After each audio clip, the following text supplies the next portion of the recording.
All right. Hey guys, I'm here back. Okay, so so do I? Is this mic good, or should I just do this? Right? We like It's the mic. fun, Okay. it's fun. All right. So let's go. So we're gonna start. Leah, when she asked me to speak, thank you so much, the amazing Leah. And she was asking for a title, and so I was just kind of talking through like ideas about what I had, and I was talking about hearing, and I said, you know, it's about listening to the whispers of the angels. She's like, oh no, that's the title, right? Right, our personal geula, right? Our personal geula, which is our own redemption, right? We have a national redemption, we have the world redemption with the coming of Mashiach, and we have our own personal redemption.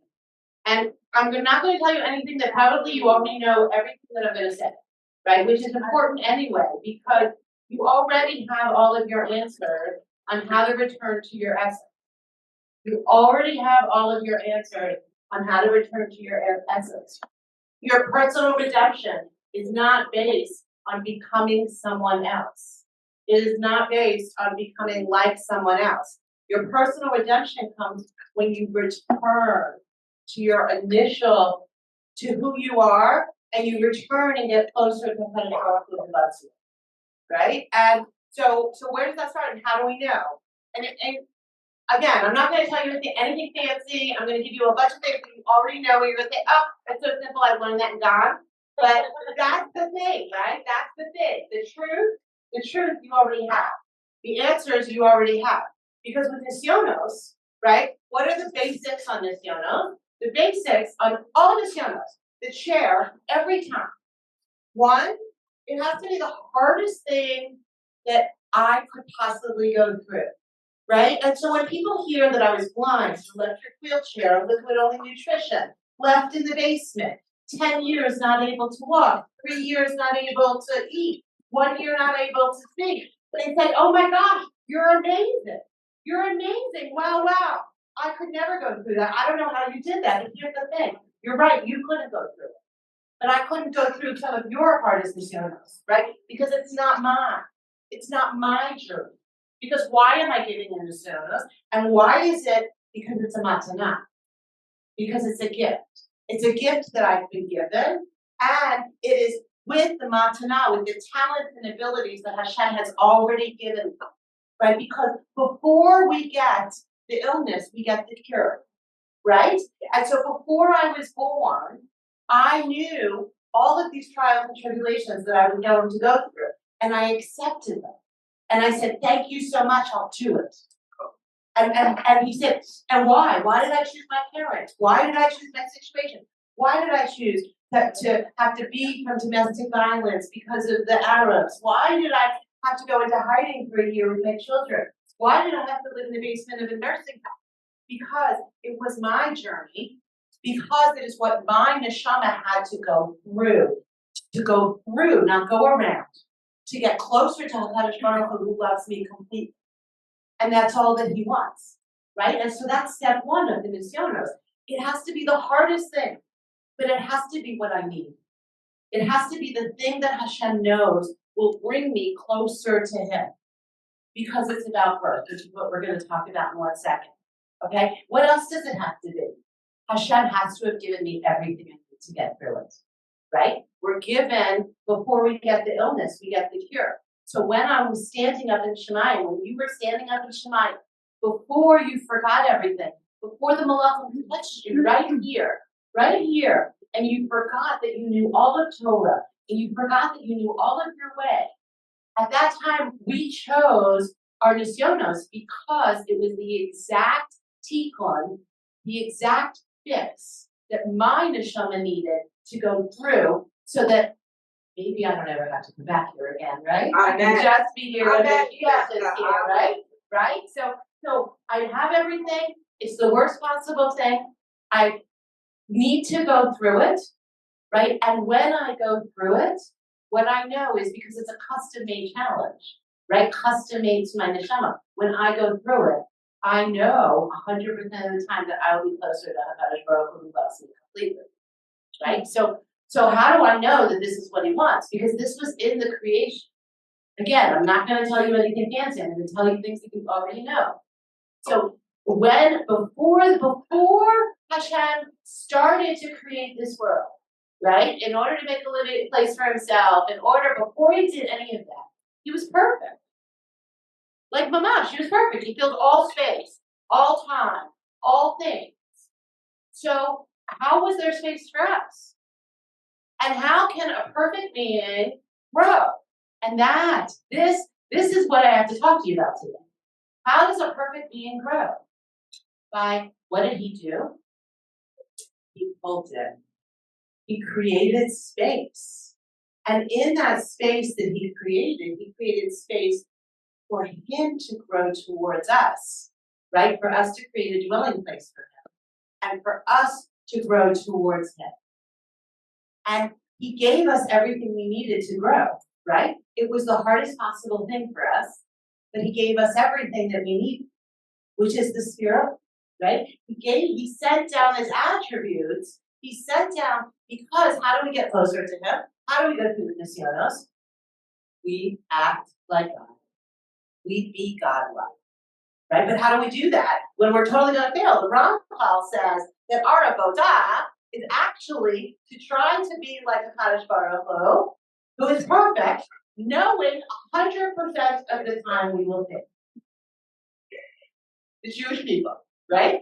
So you already know. So we set up these ideas in our head like, oh, I'm not going to try it. It's going to be too hard. I'm not going to try it because I'm going to fail, right? And I talk about this as your superpower. Your superpower is the thing that you were born with, where your heart sings, where your joys are, where your matanah, your talents and everything already are, and where that intersects with what the world needs most from you at this moment in time, right? And for me, after October 7th, I realized that at this moment in time, what the world needed most, that I was uniquely qualified to give, because I couldn't see, because I couldn't talk, because I'd been through domestic violence, from PTSD from the Arabs, because I'd gone that path.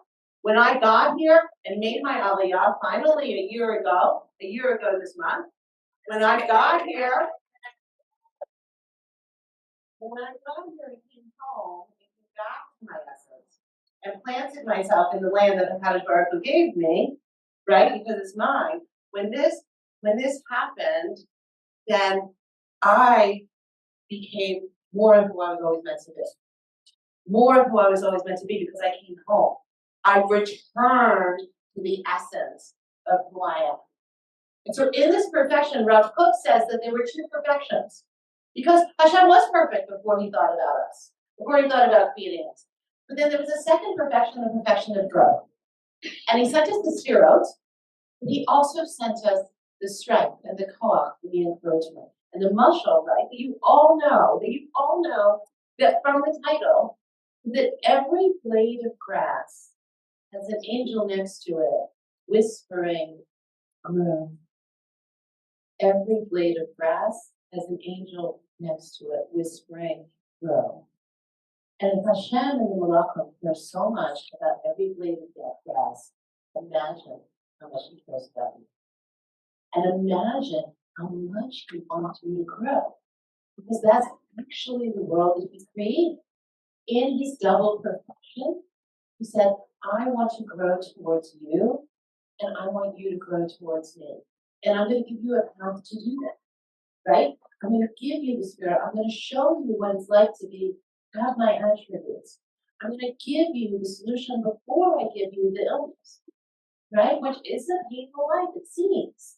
It seems really, really painful, right? Like you would say that I've had a lot of pain. You've had a lot of pain, and I don't know your pain, and you don't know my pain. But together, b'yachad, together as Am Yisrael, we get through and we grow.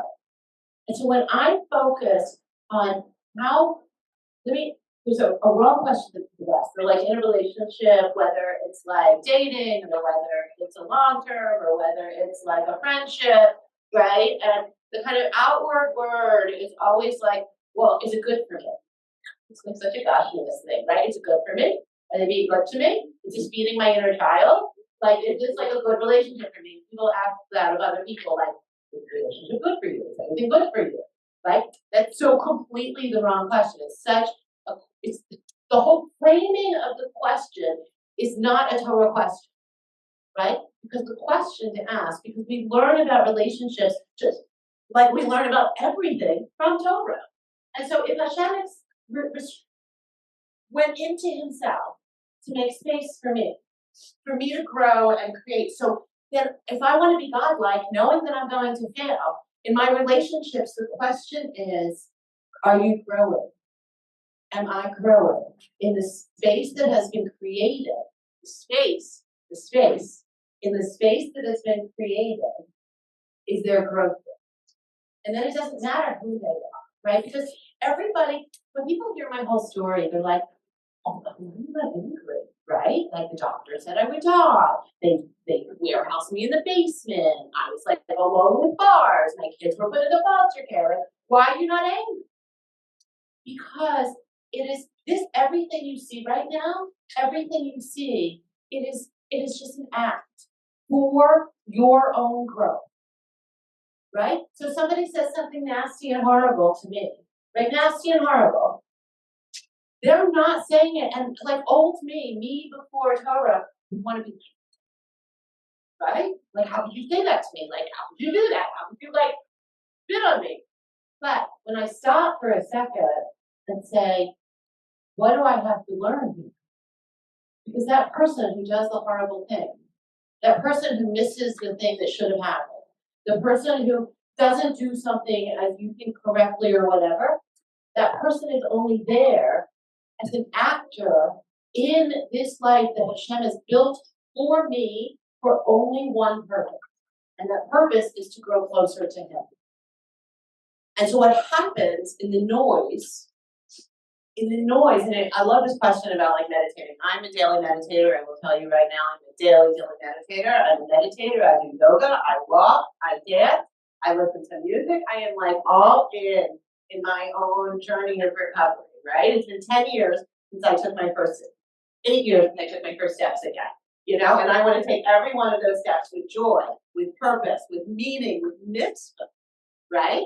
And so all of these are a toolbox to do nothing than for me to get out of myself, right? And so the idea of whether it's meditating or chesed or all of these acts of Torah is that it has nothing to do with me, because the act of the growth and the doing has everything to do with me, right? And so the idea is that when I can be quiet, and when I can stop blaming people, and when I can stop hearing the voices, right? We're all created in the image of HaKadosh Baruch Hu who loves us. And so I don't get I don't get to look in the mirror and say, I don't like what I see. Because Hashem made me in His image, because He loves me. And I don't get to look at you when you say something awful and nasty or miss the diagnosis or are totally incompetent, because that's hashgacha pratit, right? I say hashgacha pratit is when it appears irrational. It appears irrational, right? I signed a contract and I didn't get paid, right? Or I did all of the steps and I didn't get in, or I did almost nothing and I did. Right? Like it's irrational, right? Like irrational. And those are the moments to stop and listen. Those are the moments to stop and listen. Because in that moment, if you stop and listen, you will hear the angels, right? And they will be saying, grow. And they will be saying that the reason this thing happened that seems like it's totally irrational is because Hashem. And Hashem said, you know, I appreciate your brachas, but actually I'm protecting you from your own brachas, right? Because I actually love you so much that the thing you thought you wanted and needed is actually not what your neshama wants and needs. And so the goal, whether it's meditation, whether it's saying a Shir Yatzar, whether it's taking a moment and walking on the beach and all of those things, the goal is for me to stop listening to my voices. Stop listening to Because all of that is just, it's like a fake game. It's not the truth. The truth is when I can be totally quiet, and I want you to think about a period of sorrow, right? I tell them every time after, as you do, after we go that everything should flow, that everything should work because we realize that the flow, the energy, the vibration, like what we heard without hearing when we listened to the sound, we felt the vibrations, that is the frequency of Kadosh Baruch Hu. And Torah is his love language. And when I can stop listening to my own voices and my own thoughts and be still, what I will hear, what I will feel is the vibrations of Kadosh Baruch Hu who loves me. And what I will hear when I get real quiet and I stop listening to the fact that I think I have all my answers, what will I hear? You know it. You know. And so I'm not giving you anything. All I'm doing is giving you the reshus, the encouragement to listen to your own truth and to feel the vibration of Hashem's love. Amen.